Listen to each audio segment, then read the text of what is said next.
అందరికీ నమస్కారం అండి. జమ్మూ కాశ్మీర్లో జరిగిన ఉగ్రవాద దాడిలో మన ఆంధ్రప్రదేశ్ సంబంధించి విశాఖపట్నం చెందిన వాసి ఒక ఆయన మరణించడం జరిగింది. నిన్న గౌరవ ముఖ్యమంత్రి గారు ఢిల్లీ పర్యటన వచ్చినప్పుడు కేంద్ర హోంశాఖ మంత్రి గారిని కలవడం జరిగింది. అలాగే కేంద్ర మంత్రుల్ని రామ్మోహన్ నాయుడు, పెంసాని చంద్రశేఖర్, అలాగే మన రాష్ట్రం చెందిన ఎంపీలను కూడా ఒక సమావేశం ఏర్పాటు చేసి రోజు మానిటరింగ్ చేయమని చెప్పారు. నేను ఇప్పుడు ఆంధ్ర భవన్లో ఉన్నాను.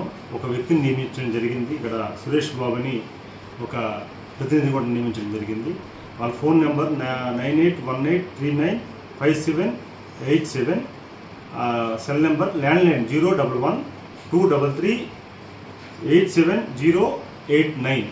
ఈ నెంబర్లో ఇవ్వడం జరిగింది. ఇక్కడ 24/7 మీరు మానిటరింగ్ చేస్తున్నారు. అలాగే ఈరోజు ఈ సమాచార కేంద్రాన్ని రావడం జరిగింది, వారితో మాట్లాడడం జరిగింది. అందుకు ఎవరు కూడా ప్రయాణికులు చాలామంది నాకు ఉత్తరాంధ్ర నుంచి కూడా చాలామంది ఫోన్ చేయడం జరిగింది. గౌరవ ముఖ్యమంత్రి గారు చంద్రబాబు నాయుడు గారు దీని మీద చాలా క్లోజ్గా అధికారులు కానీ, కేంద్ర మంత్రులు కానీ, ఎంపీలు మమ్మల్ని కానీ ఆదేశించడం జరిగింది.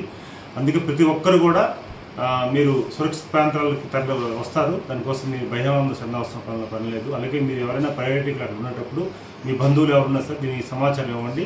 మేము క్లోజ్ అబ్జర్వేషన్లో మేము దీన్ని మానిటరింగ్ చేస్తున్నాం. ఈరోజు దీన్ని ప్రతి ఒక్కరు ఖండిస్తున్నాం. ఇది చాలా బాధాకరం, విచారకరమైన సంఘటన. దీనిని ప్రజాస్వామ్యవాదులందరూ కూడా ఖండించవలసిందిగా మీ ద్వారా తెలియజేసుకుంటూ, అయితే అది ముఖ్యంగా మనం ఆంధ్రప్రదేశ్ సంబంధించిన పర్యాటకులు ఎవరైనా అక్కడ ఉండి వాళ్ళ తల్లిదండ్రులు కానీ వాళ్ళ కుటుంబ సభ్యులు కానీ ఆందోళన పడవలసిన పని లేదు. అందరూ కూడా సురక్షిత ప్రాంతాలకి తీసుకొస్తున్నాం. అలాగే కేంద్ర రాష్ట్ర ప్రభుత్వాలు దీనిపై ప్రత్యేక శ్రద్ధ వహిస్తున్నాయి. కేంద్ర మంత్రి గారికి, అమిత్ షా గారికి కూడా నేను ముఖ్యమంత్రి గారు స్వయంగా చెప్పడం జరిగింది.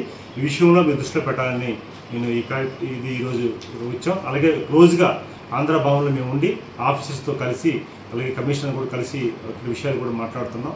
అందుకే ఎవరు కూడా భయాందోళన చెందొద్దని ఈ సందర్భంగా తెలియజేసుకుంటాం.